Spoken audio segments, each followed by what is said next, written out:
Hey, if you want to add your fingerprint into the CMF Phone 1, first of all you will have to open the settings. Then you will have to start scrolling and move into the security and privacy. Now you will have to open device unlock, and you will have to go into the fingerprint, input your screen lock method.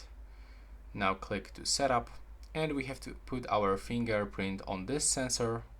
So put it and release when you feel vibration, or if you don't have vibration when you see this animation moving. Scan left part of your fingerprint, right part, top bar, bottom part. We have to fulfill this animation with the red color, and it will be actually finished in a few moments. There we go.